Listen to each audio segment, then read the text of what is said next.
Good morning, everyone. As I said, I hope some of the sleepyheads come down here, otherwise they're going to miss a wonderful program. We're really honored to have Alane Weber with us today. She comes to us with over 40 years in the professional landscapes trades.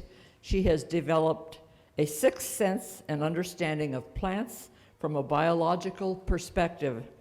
She lectures all throughout California on a wide range of topics, all focusing on the benefits and the actions of the soil food web. I'm happy to present to you Alane Weber. Thank you. I'm really honored to be here. My roots are in the landscape or the retail nursery trades. I kind of cut my eye teeth between the ages of 16 and 30 in a large, kind of old-fashioned 3-acre retail nursery. And of course, we always had rose lectures. We had a large greenhouse that up until the point that I started working there in '71 was just vacant in the winter, but it was ripe and ready for the American Rose Society rose pruning lectures every year. And we always looked forward to that big group of roses that would come in bare root season and the new pictures, and we would set them up over the counter, and all of us salespeople would have to study them. And I don't know if any of you know CAN, California Association of Nurserymen. This was big back in the 70s. I'm not sure if they're still as popular, but we had to pass some pretty rigorous tests. So at the age of 17, I passed my CAN Master Nurseryman's certificates, and everybody thought I was just maybe the owner's daughter there to, put the flowers together. It was like, no, I do all my loading, I take all the bags of manure out, and I knew all my information. So even though I have now shifted into microbiology, soil biology, you heard that term, soil food web, we'll talk about that today. Even though I'm into these other things, having to do more with a science background, my heart is firmly planted in my home garden with my favorite roses, which are actually, I have never gotten out of being under the spell of Cecile Brunner roses. Now, correct me if I'm wrong. It's spelled C-E-C-I-L-E, Cecile. That's Cecile. That's a woman. That's not Cecil. That's Cecile. Always loved those roses from the time I was a little girl. So thank you so much for inviting me and giving me an opportunity to tell you about the wonders that are happening in your soil, in the soil, in between all the roots of your plants, called the rhizosphere, and how nature actually supports all of that. I'm going to go back to the original first page. This is basically what I focus most of my lecturing on, and it has to do with soil microbiology. For today, I specifically made a PowerPoint presentation for this, and I'll be pulling in my local Arboretum Society, and the city park down the street from me has a somewhat large rose garden, about 175 roses. And 2 years ago, after, their volunteer-based program of chemical fertilization and fungicide and pesticide treatment ended in 2005, and I think it had to do with some legislative rules and chemicals being used by volunteers on city property. And what happened was it was organic by default. In other words, they didn't do anything except for watering the roses, and they went into pretty bad decline. And in about 2009, after a very successful display that I made at the San Francisco Flower and Garden Show, I was asked to come in and help. And because I live down the street, and this is my heart center, I grew up going to this park, I said, you got me, 100%, no charge. Are you hearing me okay on just the lapel mic? Okay. So anyway, we're going to be looking at some of those roses there and the rose garden itself and some of the changes that have happened. I do want to take a moment and warn you, I can get very excited about this. I come from a big family and a big house, and usually I'm loud enough for anyone to hear me anywhere in the room, but I'm being mic'd for the recording purposes. So if I happen to get to the point where I'm beginning to break your eardrums, just raise your hand, wave, and I will try and calm it down a little bit. I also want to let you know that I am very happy to entertain questions during the lecture.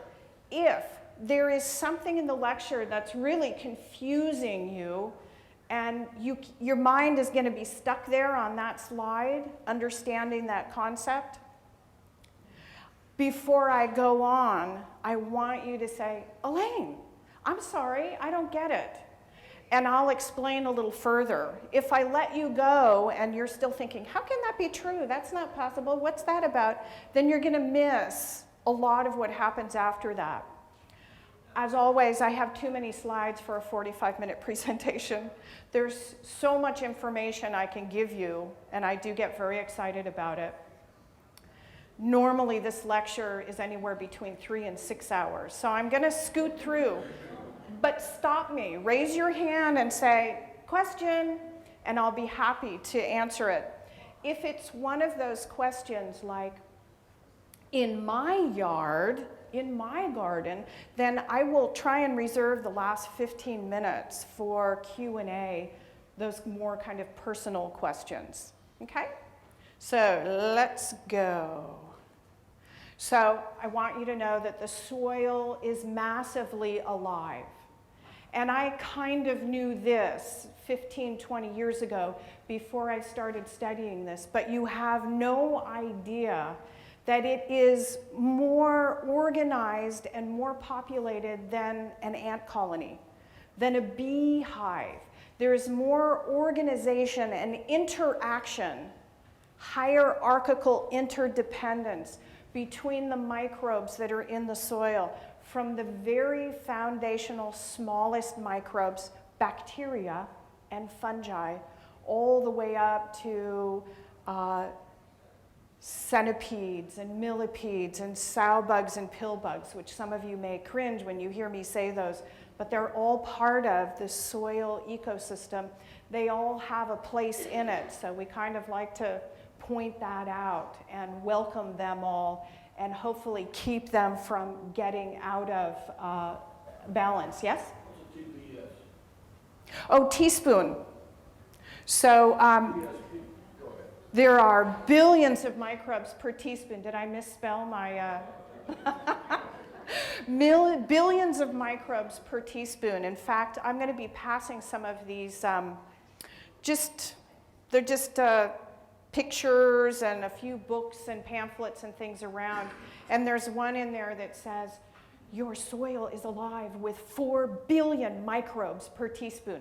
Now, scientists use the word gram, and you can bet that there's many graduate students, probably at Oregon State Corvallis, which is where my teacher and mentor, the woman that is responsible for most of this research, that's where she was a professor until her private company became so popular, they said, go out into the world, give us back our laboratories, we need them. So she is now the chief scientist for Rodale Institute in Emmaus, Pennsylvania. So how many of you know who Rodale is? Oh, fabulous, okay. The folks that publish Organic Gardening Magazine and one of the oldest research stations. She came on as chief scientist 2 years ago, and I'm actually flying out next week to collaborate with her on a national program to train people about the soil food web and composting, so that it doesn't matter if your city or county has or doesn't have a master composter program. This will be a national level certification from Rodale. So the organic word is getting out there. So you can see your soil is massively alive, very highly organized. These microbes all know what they're doing and they know the place that they're fitting into.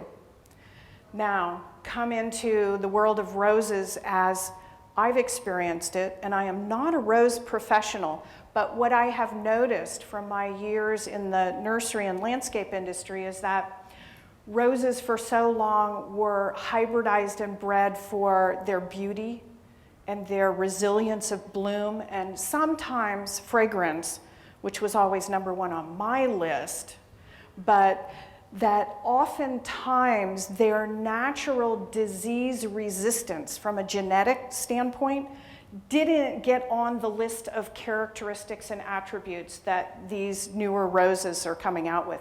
Maybe now that's different, but certainly back in the 70s, 80s, and 90s, it was all about the beauty of the plant and the growth. And so roses, really, from my standpoint as a professional gardener, roses have gotten a bad rap. You know, they're fussy. Oh, they take chemicals. Oh, we don't like them. So 15 years ago, I began experimenting with organics to see how could we replace some of those chemicals, some of those pesticides, certainly the systemic ones, which don't stay in the plant alone. They do translocate out into the soil, and roots touch and talk and share material, and they spread around that way, and don't ever grow lettuce or other edibles in between your rose plants that have systemics in them. You know, the new Bayer labels say you can actually use that on edible plants. And I just chill inside at the thought of that. So anyway, we're finding ways to use organics to get roses out of this kind of fussy funk that they've been in from the people who don't really know a lot about roses. It's been holding them back for years. So we are finding out these great ways, and I wanted to show you what was happening at the San Mateo Arboretum Society down the street at Central Park in San Mateo. This is about a 5-acre downtown park. And this rose garden was put in 1974. There's about 175 roses, some in blocks of all one named variety, and some very dispersed and diverse roses. Some of them are 35 years old, and the canes they're fabulous. I love those really old, naughty character canes. One of the interesting things that we found out is 2 years into this organic trial, those canes began to resprout like they hadn't seen in 15, 20 years.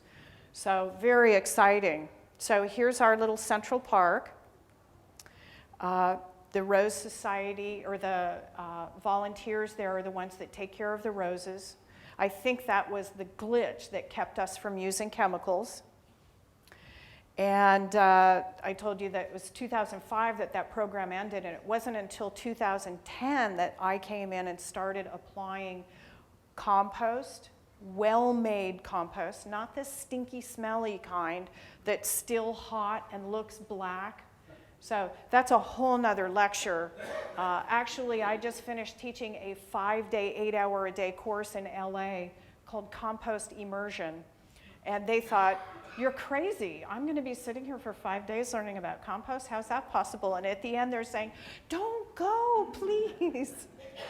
Because it's not just compost, a dead thing. It's compost, the living foundation of all of civilization. So stand by for more on that.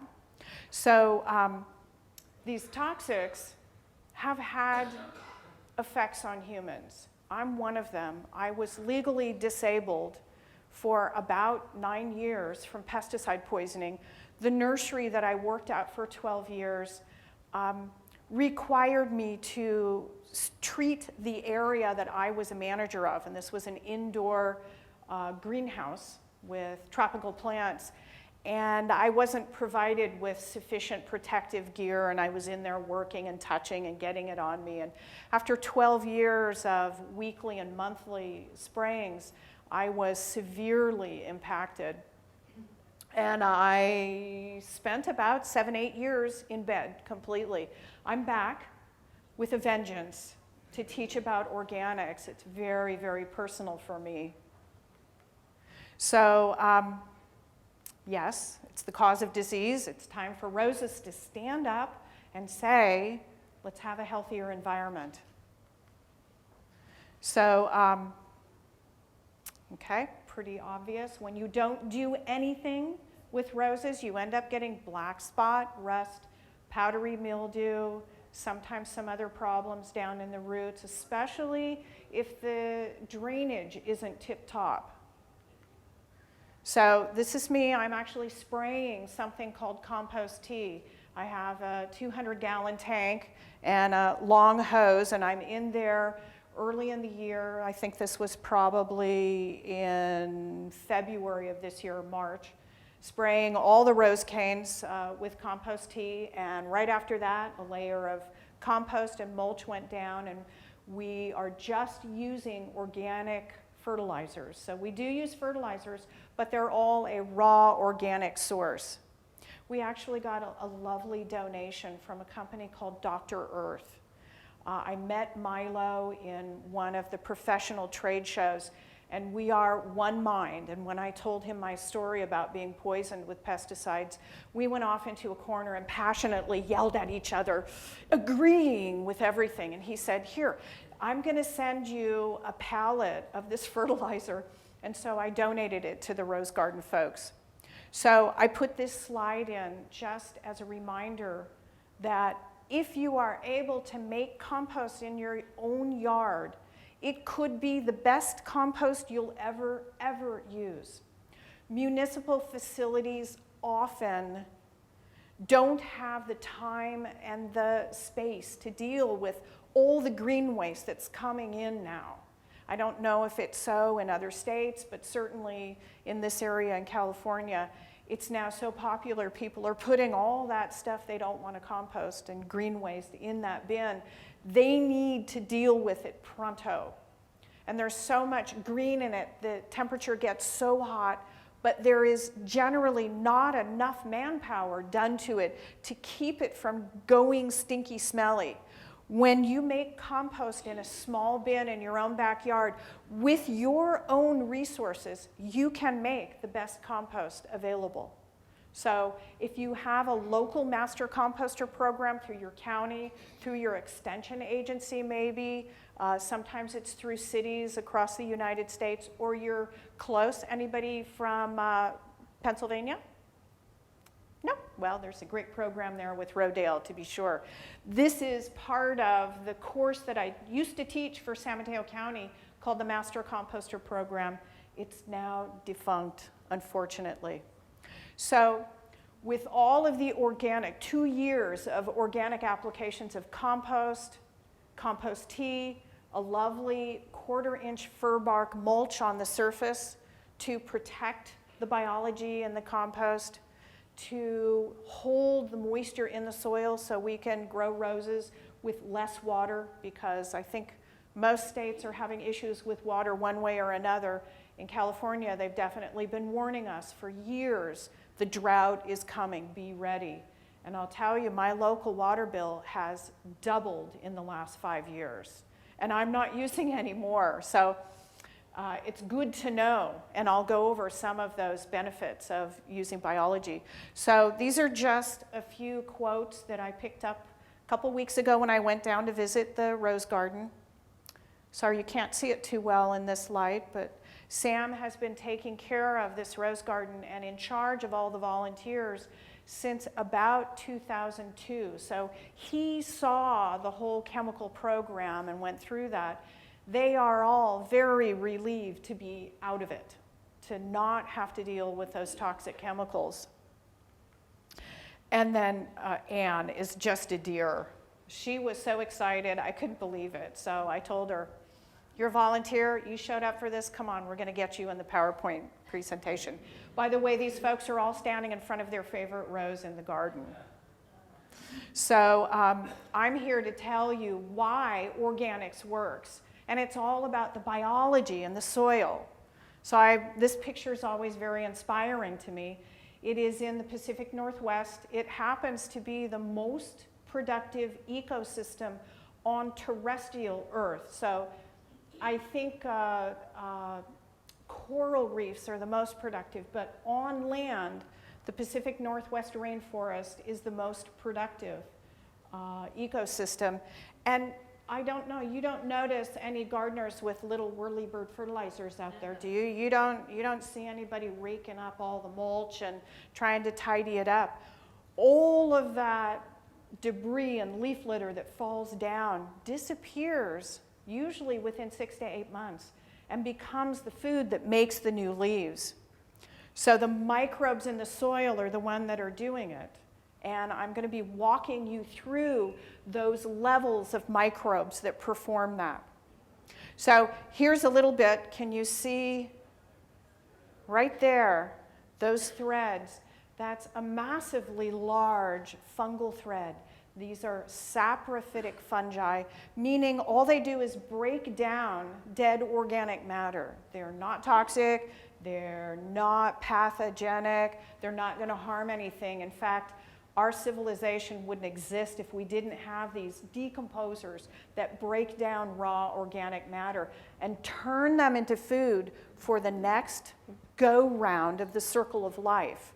So we're very lucky. But here they are, showing right up underneath just some normal mulch. So how many of you have ever seen that in your mulch?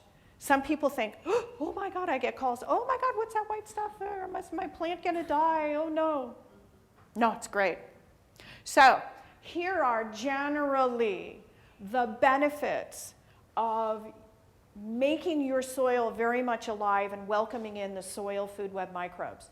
I will end with this slide as well, but I wanted you to see up front. Sometimes it's a little much to pick up, right away, but retains nutrients and organic matter versus chemical fertilizer, which generally leaches right, the nitrogen at least, leaches right through the soil in one good rain event or a couple irrigation events. There's nothing to hold on that highly soluble, salty form of nitrogen. Instead, the nitrogen is held in the bodies of the microbes that are eating the organic matter. Another group of microbes that works with them then goes in and prepares that nutrient that's being held that was once a leaf or a blade of grass from your lawn and holds onto it and then makes it into the perfect fertilizer and actually feeds it right to the plant's roots. Not like us big clunky humans, the roots are down there and we have to pour from a bag. They're feeding it right to the root tips, giving it right to the plant in the perfect molecular form and the perfect level that they want. The soil microbes build soil structure. This is where aggregation comes from. So any hort people in here, you always learn about aggregation, but for years and years they only attributed aggregation to cation and anion and the weak bonding in clay and different minerals in the soil. No, the biology, the living aspect of the soil is so much more powerful. Bacteria are sticky by nature. They make a sticky slime. Now, you all may know that from those science experiments. In the back of the refrigerator, the leftovers from the restaurant 2 weeks ago, and you pull it out and it's like, yeesh. Well, try this. I learned this from my husband. Right after we married, he started showing me some of the things he had done as a bachelor for 30 years. In other words, he finds these foods in the refrigerator, and to try and figure out whether or not they're good to eat, I don't think he has a good nose. He sticks his finger in and then spreads his 2 fingers to see if it forms that sticky thread. Yeah, good thing I came along. He might have been a Darwin case. But that's the natural stickiness that bacteria has. And not only is it sticks to itself, it forms those icky globs, but in the soil, it sticks sand, silt, and clay particles to each other. It sticks them to organic matter. It holds the soil in. That's called microaggregation.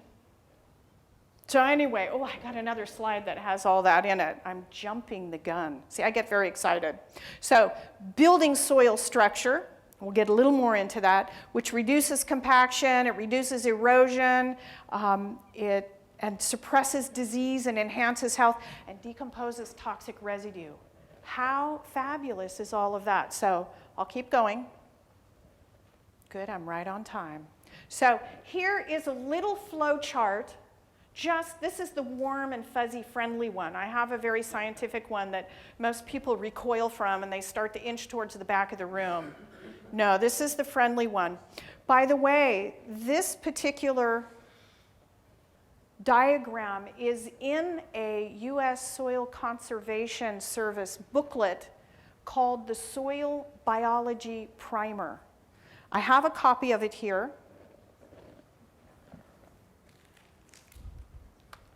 I will pass it around the room. It's probably about 40 or 50 pages, but it is the best, most concise version of all of the microbes in the soil food web, their functional groups and what they do in the soil, how they benefit.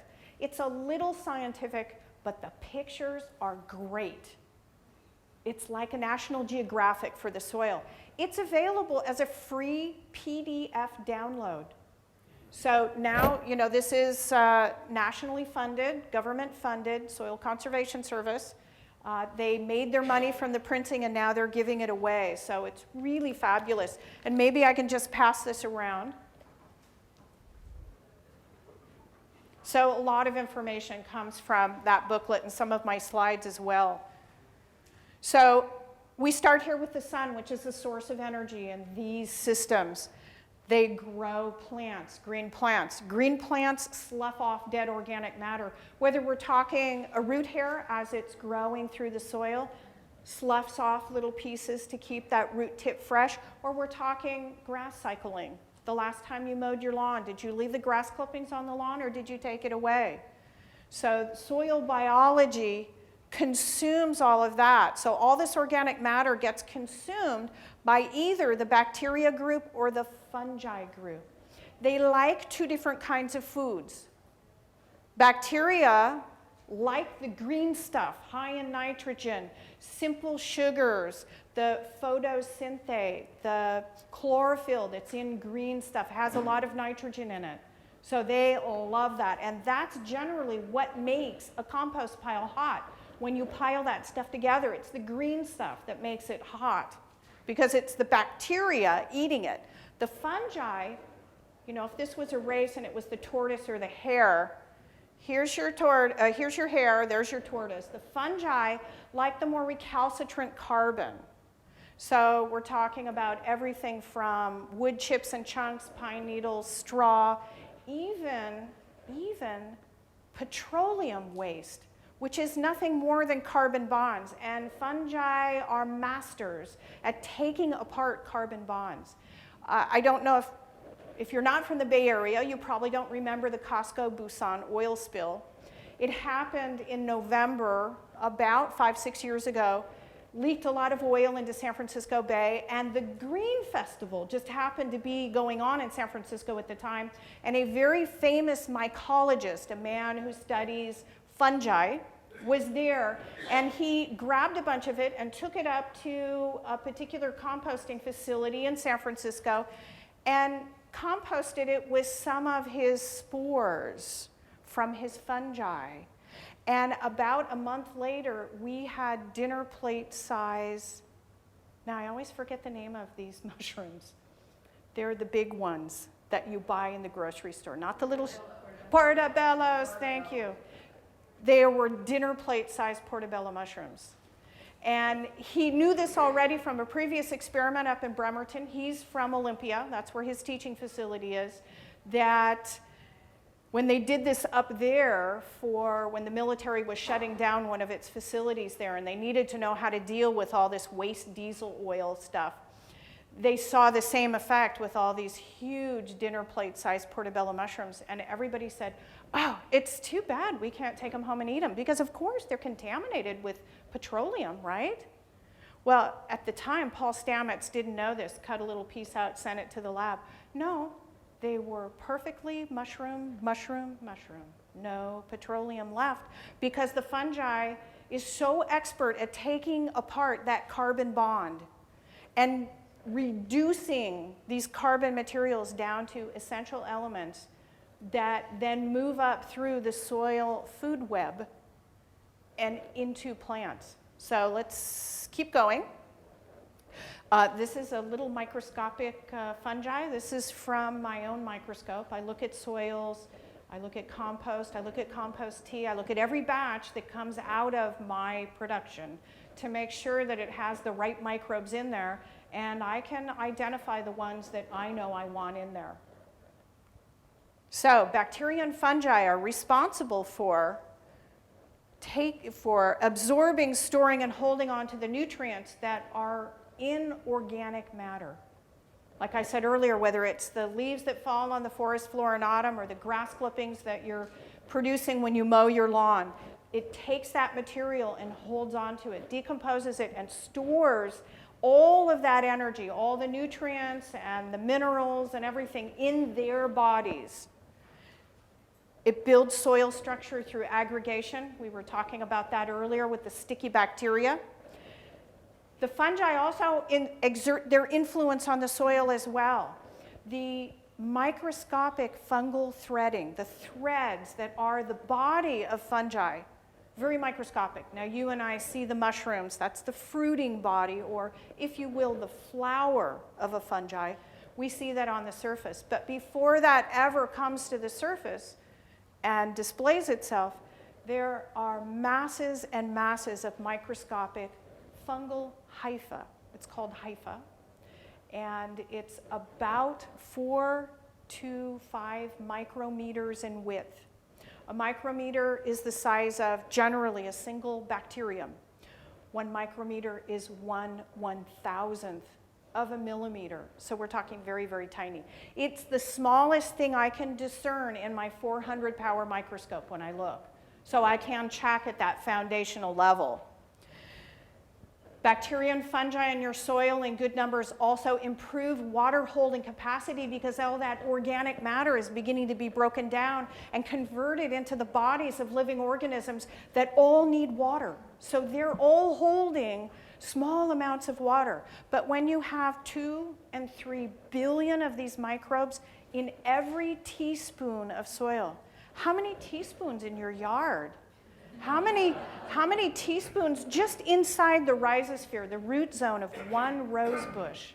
It's amazing the effect when you really turn on and enable life in soil. So they also filter and decompose toxins. So many of these microbes that exist freely in nature like nothing more than to break down some of the carbon bonds and some of the old pesticides that are the residues left in soil. Herbicides are generally a different character. They're much harder to break down. And there are some on the market now, I believe manufactured by Bayer. There's one now that's just come out that does not break down in compost. Does not. They don't know how to break it down as of yet. So it persists through systems. We got to watch that. So they also compete with plant diseases. So they outcompete many times. Here is a scanning electron micrograph of the bottom of terrestrial life. This is the place where dead material becomes living material again and jumps back into the circle of life. And at some point I'm going to get technologically advanced enough, so I'm going to have a little clip of the Lion King and that song, The Circle of Life, playing in the background when I talk about this. For me, it's very inspiring. I always get chicken skin when I talk about it. But here, see, I'm easily impressed in some areas. This is all bacteria and fungi. Scanning electron micrograph, very tiny. Remember I said 1 micrometer? That's what these little balls are. These are all bacteria. Little bit of healthy saprophytic fungi here, the little straps. And then these are mold or yeast spores. Now they exist in nature all the time. Mold and yeast are fungi, but they're single-celled. They don't make these strappy structures. So, who knows? If this was near a vineyard, maybe that's going to be the yeast that helps make the next Cabernet Sauvignon. Or maybe it will become some great cheese. Well, you don't know. But it's all in there as part of the ecosystem. Here's another picture. This is the surface of a compost pile that has a lot more fungi in it. See all these strappy threads? And I call this my spaghetti and meatballs picture, but that's another mold spore. So very fabulous. This is all fungi. Can you see how they're like little hollow tubes? And they help, they absorb nutrients and they can pipe them through their hollow tube just like a straw, just like sucking up a milkshake in a straw and deliver it right to a plant. They live in symbiotic partnership with plants. They've evolved together. Their relationship is billions of years long. We think we have good relationships. They should have the billion-year anniversary party. I wonder what gift that is. So, and the really neat thing about this picture is these little bubbly, crystally structures on the surface. Can you all see that? That happens to be excess calcium that fungi found in the environment. Maybe it was a little birdie bone or something. And it grabbed onto it and said, I'm going to hold on to this until my plant needs this. And so it converts it from just mineral calcium into a calcium oxalate crystal and stores it on the outside of its body, just waiting. Is that intelligent or what? It's just holding on to it. It's the pantry. This is another one of my favorite ones. This is actually a fungi that has these little trapping rings that traps root-feeding nematodes. You know, the ones we don't want. There's many nematodes that are fabulous and wonderful, but the ones that damage the roots of plants we don't like. This one sends out a pheromone that says, yo, come get me. I'm juicy and tender. And so this nematode, in response to this pheromone scent, comes down into the soil and investigates and sticks its snout through one of those loops. Isn't that a great picture? And like a Venus flytrap mechanism, a trigger, that little bladder that puffs up in the loop, boom, traps that nematode, and then it decomposes it and turns it into food. And then it feeds it to some plant. Pretty spectacular. I love this picture. Here is fungi on the surface of a living leaf. All leaves, stems, flower petals, thorns, root systems, all surfaces of a plant in their natural state, in a natural healthy state, should be completely covered with beneficial microbes, many different kinds. This one happens to be fungi. These protect infection sites. These are beneficials, and the plant is feeding them. We'll get into that a little bit later, but wow, time goes fast. So here we are again at this kind of progression of energy. We've looked at this group. We're going to jump ahead and look at this group. This group is the group that eats this group. So protozoa and nematodes, not nematodes, but nematodes. So they release the stored nutrient via the poop loop. I'm going to send that around. I'm going to send these all around for people to look at. Maybe I could get someone to, they're all little bits and pieces of things. I developed the poop loop because, well, you'll see the alternative is very complicated. So they improve soil structure again. Their movement in the soil creates aeration pockets. And they also improve water holding capacity and air holding capacity. So here's a couple of pictures. Amoebae. Here's a ciliate. Here is, well, let's see if we can get this. Nope, for some reason. This has some nematodes. This is from my microscope, and I took a video of it, and it actually shows some of the critters moving around like this, but technical difficulties, sorry, it's not happening. Here's a bacterial feeding nematode. Notice the jaws of death, grabbing bacteria and stuffing them in and eating them. And then here's a predatory nematode that's eating another nematode. There are fungal feeding nematodes as well. So, I'm sorry? These nematodes are good. Yes, these are very excellent nematodes. Won't touch or bother plants' roots at all. So we're going to really focus in on this poop loop phenomenon. Here's my poop loop. I developed this because this is what it's really talking about. So I just pulled this from a chemistry, biology textbook. I'm going to go back to here, just because of the time. So, source of energy, sun, living plants, dead organic matter. The decomposers take that down and then get eaten by the microscopic soil predators. And what happens then? What happens when any of us eat? Pooping happens. That usually wakes crowds up. I'm really good early in the morning and right after lunch when everyone's falling asleep. Sometimes I'll make people say poop.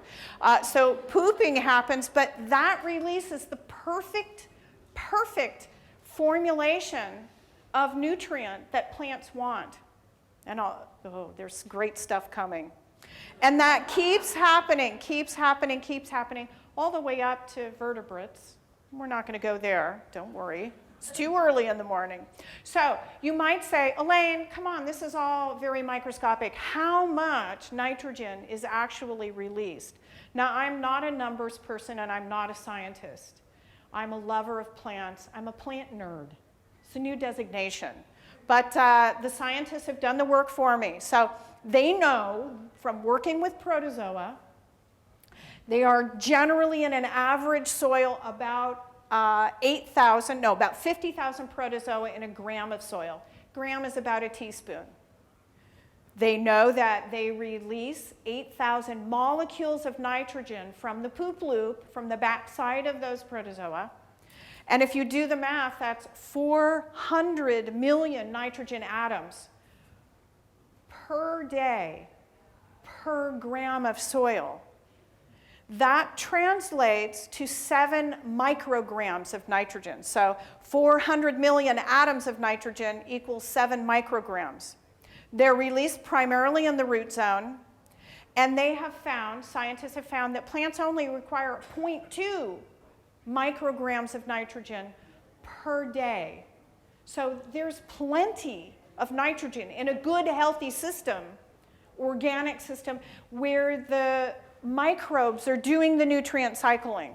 There's plenty of nutrient available. Not so like when the rose garden volunteers stop doing anything. That's not organic. That's neglect. You have to feed this system. But here's the old idea where you're feeding the soil, not the plant. And you're letting the soil be the prep chefs. And the digestive system for the plant is in the soil, and then they feed the root system of the plant the perfect formulated fertilizer that they want, and it's perfectly in balance. So we're going to talk just a moment about roots, because this is a wildly awesome and new and important concept, and I want to see some jaws drop out there. So, weedy species, grasses, you know the weeds that come up when you disturb the soil and their seed is on the surface and they go, it's my opportunity to grow it and grow anywhere. They send about 20% of their manufactured photosynthate. So sun hits the chlorophyll and makes the proteins and the simple sugars and the carbohydrates that plants make to build new tissue and all of that. Weeds send about 20% of that energy down into their roots. Most of their energy goes into new mechanisms to be the fastest growers on the block. Annuals and perennials send about 60% of their energy down to the roots. And shrubs and trees, up to 80% of their manufactured energy goes to the roots.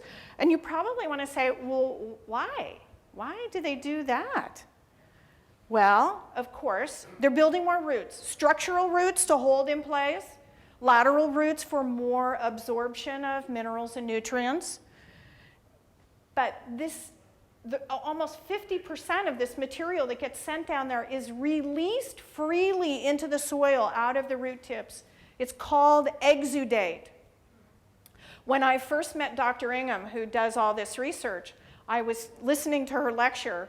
Now, she's also a mom, including a world-famous scientist, and she said, well, these exudates, they're like when my kids first ate spinach and they started chewing it and then they decided they didn't like it and they just let it dribble out their mouth. They said this food is literally freely being leaked out the roots into the soil. And most people think, this sounds very counterintuitive, plants don't waste resources. Why would they do this? Well, let's just look at what it is that they're leaking. Simple sugars, a little bit of protein, carbohydrates. If this was our kitchen, we would say, oh, maybe white sugar or honey, a little protein, an egg or two, maybe some flour for the carbohydrates. What does that make in our world? Cake and cookies. Wow, well, shoot, why is the root doing that? It's because, don't you love that? That comes right from Dr. Ingham. This is the mind of a world-famous scientist. They are doing that to attract specific microbes that are freely living in the soil. Attract specific microbes. This exudate that comes out of the root gets tailored during the day. The material that gets leaked out is tailored to attract specific microbes, to protect it. It attracts the good guy microbes that cover it, and we call it a castle walls effect. Like the leaf surface that you saw earlier covered in fungi that protects and blocks the infection sites from the pathogens coming in. This also happens at the roots, and it happens on purpose by the plant saying, I'm leaking this out, this is free food, come on. Now, if you drove down the street and you saw a big, huge smorgasbord on the sidewalk, don't you think it would be covered with folks coming to get the free food? This is what happens in the soil. And they are wildly enthusiastic, and they attract more. And then they attract the guys that eat them, the ones that we were just looking at, and then they eat them and they poop, and it's all happening right around the roots. The roots are attracting this massive crowds of life and the soil food web to them. They're not sitting passively in the soil and saying, oh, well, you know, I know there's a lot of you living things out there and, you know, just benefit me whenever you can. No, they're saying, come on up, just like a barker at a sideshow in the circus. Come on up, I've got something for you, everybody show up here. It's quite amazing to see roots that are acting this way under the microscope. Very exciting. We call that castle walls effect. And as I just said, the plants are constantly changing that exudate to attract specific organisms. Because of course some organisms, some bacteria do better at lower temperatures or higher temperatures. We have a fabulous temperature swing during the day, during the seasons, during the year. Some microbes will do better at one temperature, others not. Same thing with moisture levels, same thing with nutrient levels, light levels. So that plant is in charge of who it's attracting to it, not just sitting there passively. Very intelligent. Really quick field trial. This is, I wish I had roses, field trial roses, but this is a Japanese maple. Again, you can't see it too well in this light, sorry. It had verticillium wilt. They wanted to treat it with organics and not chemicals. You can't quite see the radial trenching that they did underneath. They didn't want to rip up the whole lawn, but they filled those trenches full of really well-made, heavy fungal leaf mold compost, and then drenched several times with compost tea. And that infusion of soil biology actually took care of the disease. Now, this was back in 2004. I know James Sotillo. He's in the East Coast, but every time I talk to him, he says, yes, Alane, that Japanese maple is still doing fabulously, and we're still treating it with good soil biology. So that's what they wanted to see. So not only does it work on the roots, but on the leaves. We saw one of those slides earlier. So I'm going to go through this quickly, but this is down in New Zealand with sycamore trees. Sycamore that have anthracnose. It's really common here. I treat many trees in San Francisco with this, especially up in Pacific Heights because it's getting all that moisture. This is a foliar fungus, surface level, doesn't go into the body of the plant. In some ways similar to what we experience with roses with rust black spot and powdery mildew. So this tree is not doing well. Around the corner there is a control tree. They're right about at the same level. Now you're going to see the data of October and November. Remember, this is down under, their seasons are switched. So this is their spring.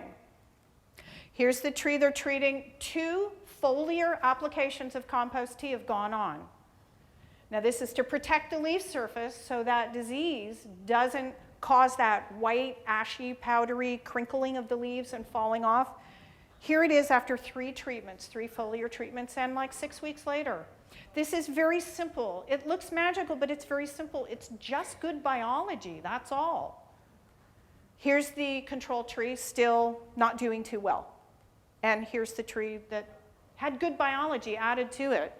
So exciting. So this is almost the end. Here we come back to the benefits. All the same benefits. Retains nutrients, holds on to them, no leaching. You can get away from chemical fertilizer use by using organics, by feeding the soil instead of the plant. You can reduce a lot of harm that goes into our water table, especially those areas in the country where they rely on groundwater to drink. Nitrate poisoning is a serious disease, and it's happening a lot. So make plant available nutrients and delivered right to the roots like we just saw. Building soil structure helps that cohesion, helps soil hold moisture and air. Disease suppression, we saw that castle walls effect, and decompose toxic residues like the story with the petroleum making the, thank you, portobello mushrooms. So here are my actions to take for a healthy soil food web. I'm going to just jump ahead and say thank you to Dr. Elaine Ingham. Soilfoodweb.com has been her website for 30 years almost. However, that will now take you directly to the Rodale organic site. So Dr. Elaine Ingham, thank you. She has freely shared all of this information with me so I can go out and tell you folks all about it so we can have a healthier world. Now, I'm going to go back to here and leave this up on the board while we do some Q&A. And we have about 7 minutes.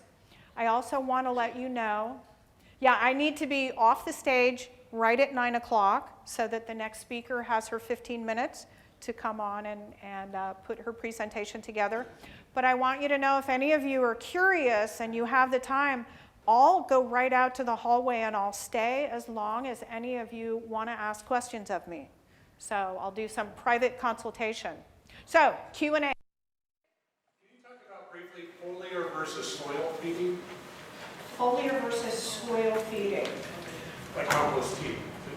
Well, okay, so compost tea. So just so you know, in my longer PowerPoint presentations, I have this slide that says, compost tea is a tool, not a rule. There's a lot of hype about compost tea, good compost tea, bad compost tea. I'll tell you what compost tea is. It is a liquid in which the microbes that are present in well-made compost are extracted through the action of bubbling. Air is passed through very vigorously and fed very slightly to keep these microbes alive and reproducing. Primarily, it's not a fertilizer. Compost tea is primarily a means to get the soil biology onto leaf surfaces or out onto a field. Because with 5 gallons of compost, you can make enough compost tea for an acre. And you can get it onto leaf surfaces. It's very difficult to take compost and throw it at a tree and get the microbes to stick. So this is why compost tea is a tool. Use it as a tool. Now, it can be pricey. It can be suspect if it ever smells stinky, wonky. If those little muscles in the side of your nose start to curl up when you smell it, don't use it. It's very common for people who make it that don't know what they're doing to make it and have it go anaerobic, not enough oxygen. But if you get a good batch, great. Otherwise, compost, well-made living compost, can give you almost everything you need, because inherent in compost is not just the microbes in fabulous concentrated numbers, but also the habitat they live in and the food that they eat. So it's like loading the kids up in the trailer and taking the trailer in versus just taking a few humans out and sticking them. You know, everything comes with it. It's just a little difficult sometimes to spread compost out in some horticultural environments. Like when you have a lot of ground cover, we tend to use compost tea instead, but the biology is there and that's what it's about. Another question? Maybe we have time for... I'd say our speaker's on at 9. No, 9:15. 9:15. Yes. Yes. We have 3 more minutes still. Okay, fine. I'll be off. Don't worry, I'll be off. And then I'll go Yes, outside. you wait outside, then they can all ask you questions. Okay, maybe one more and then I'll be off. Okay, wait in the end of the back. Microbial fungi. This time of year, aren't they like going down in their activity? And if you apply them at this point in time, other than in just the compost layer, they're not going to really be very effective until next year. Did I hear you say mycorrhizal fungi? Yes. Okay, mycorrhizal fungi is a particular type of fungus, the spores of which you can buy because they know how to grow them. So if I bought... Hang on, let me finish, and then we can talk outside if you want more. You can buy mycorrhizal fungi, which is Greek for fungus, root fungus. They partner with the roots by actually growing into the root and extending out the root system's grasp into the soil, anywhere from 18 inches to 3 or 4 feet. Kind of like hair extensions, but it's a living system, growing into the root and moving out from there. The only way you will ever get these products to wake up and attach to the roots is if that exudate, remember the exudate that comes out of the root, has to literally, like Prince Charming, kiss the spore that you buy, the dusky powdery stuff. It has to actually touch it and wake it up. So it will be active all times of year. Mycorrhizal fungi are always active partnering with the roots, but you must place them on the roots. So when you are planting, bare root or not, that's when you use your mycorrhizal fungi product. Okay, so that's all the time, and I'll be outside answering any questions that you have.